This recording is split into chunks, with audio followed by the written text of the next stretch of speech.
以往聊到古代甲，尤其是国甲的产品的时候啊，其实在评论区或者说是私信呢讨论中比较多的就是关于这个甲胄的还原部分，历史上是否真的有这样的一个形制？但是不论玩具还是影视中，多数其实都会对这个甲胄多一些现代化的一些加工，或者按照戏说啊、演绎啊安排上不同于所属时代的一个形制。乐子是小，行为大，各位老铁大家好啊，欢迎收看这期毛牌奇。今天呢，我也带来一款我觉得这个甲的造型啊更接近那个时代的产品，就是来自于胶宗魔玩出品的程咬金。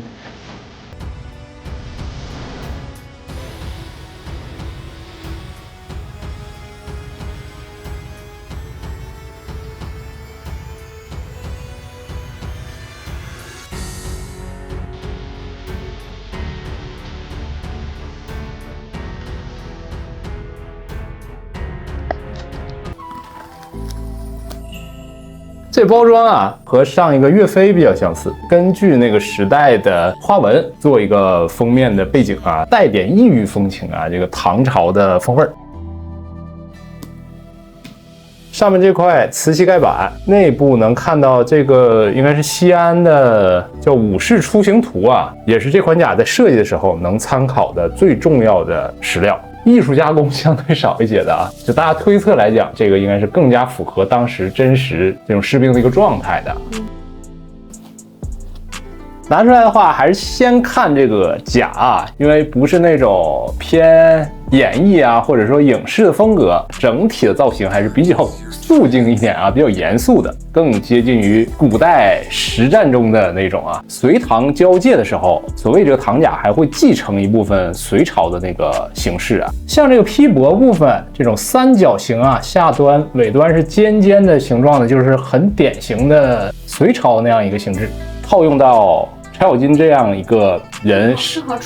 正好处于那个时期啊，我觉得用这样一个造型也没有问题。甲胄呢是采用这种暗红色的穿绳，没有做的很光亮或者特别银闪闪的那种啊，保留了就是它作为铁片应有的一个色泽。你迎着光去看的话，就非常的闪耀；逆光去看的话，就更像那种含铁的效果啊。然后表面呢也会带有一些这种刮痕啊，就是有保留下来那种痕迹的。这甲片是按照固定这个顺序去排列的啊，你穿在人物的身上会留有一定的空间，但是你把它脱下来的话，给它放平的话，就是那种强迫症的福音啊，它每一片和每一片连接都是非常密实的，走起来，对，走起来应该是哗啦哗啦那种啊，应该很对。其实像这种全身甲，它会有照顾到这个人物的动作嘛，其实它不会有特别多的限制，很柔顺啊，我觉得有意思的，而且它一体的嘛，这一体我觉得拆起来难度应该也不大，很厚重。壁画中吧，或者说能去参考的内容是很相近的。这甲看着就抗揍啊，你知道吗？这看起来不像要挨揍的样子。他是不像挨揍一样，但就感觉就这个甲挨2刀，应该是这个肯定是没啥大事。腰间这个叫别卸带，相当于一个功能性比较强的一个腰带啊。像这个皮革金具装饰上啊，这个精度还有质感和以往产品一样啊，都是非常不错的。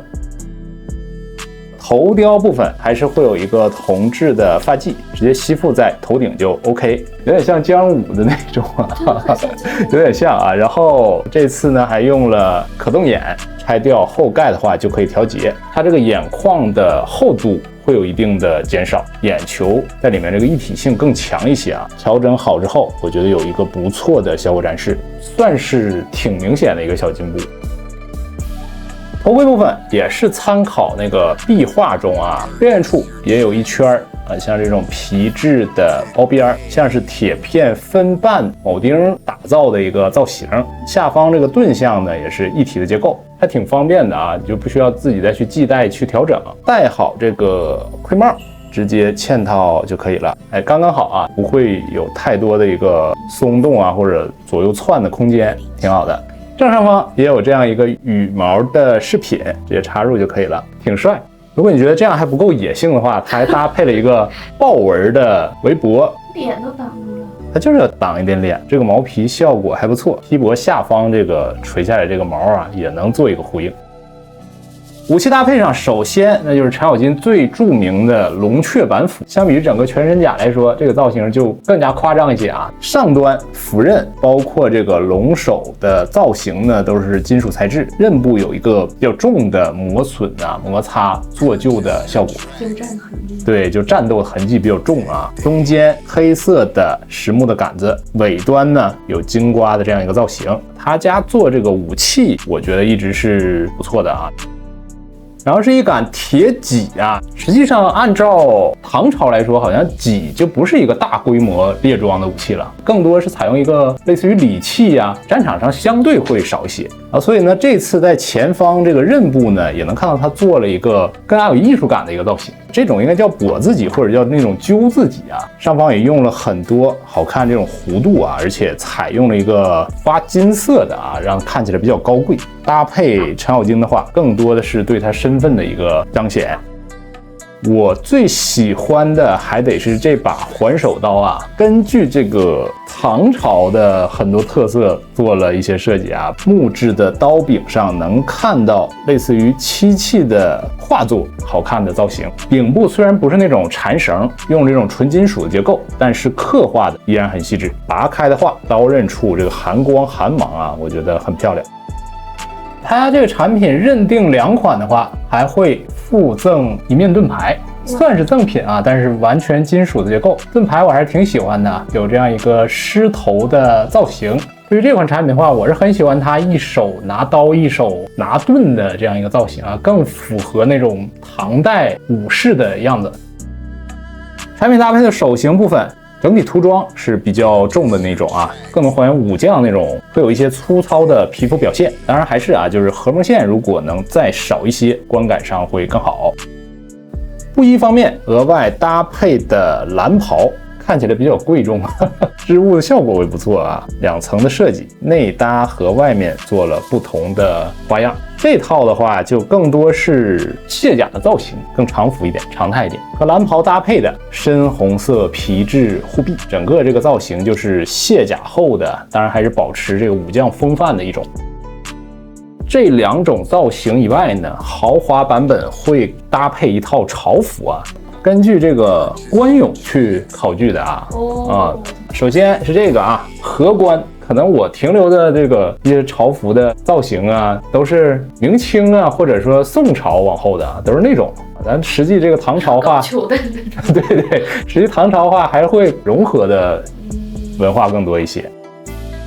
整个朝服搭配的话，从内而外有这个圆领中衣啊，下身的话是这个阔腿的大口裤，外面的话就是这个深红色的朝服，感觉还挺透气清凉的，穿到一起好像不会闷热啊。质地上真的很不错啊，搭配专门的鞋子，正式一点的专门的葛带，拿好这个护板，整体呢就给你营造出来一种武将上朝时候那种姿态啊，看起来还是很潇洒。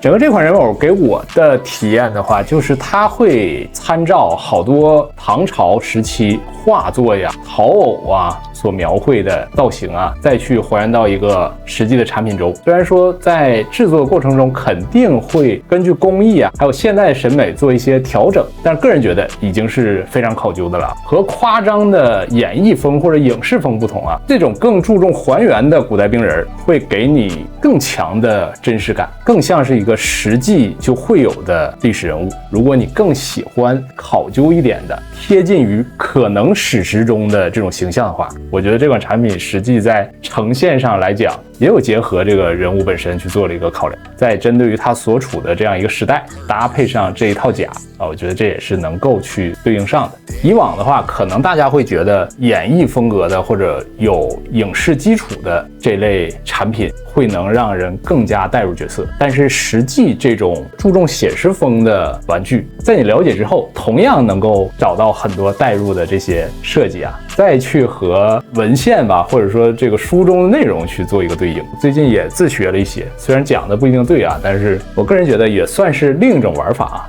探索的过程还是非常有乐趣的。豪华版的话，起码有3套不同的搭配啊。这里呢，个人建议，如果你有条件的话，可以再搭配一个素体会更好一些啊。后面的话好像还会有一个尉迟恭的那个，应该也是可以搭配到一起的，我觉得都挺帅的啊。我其实比较期待是什么时候把那个秦琼什么的啊，对吧？你可以再做一做啊。我觉得这个隋唐的这个人物还是很丰富的，而且精彩程度其实不亚于三国的很多角色啊。然后呢，这一期呢就先分享到这里了，喜欢朋友记得一键3连，我们下期再见，拜拜。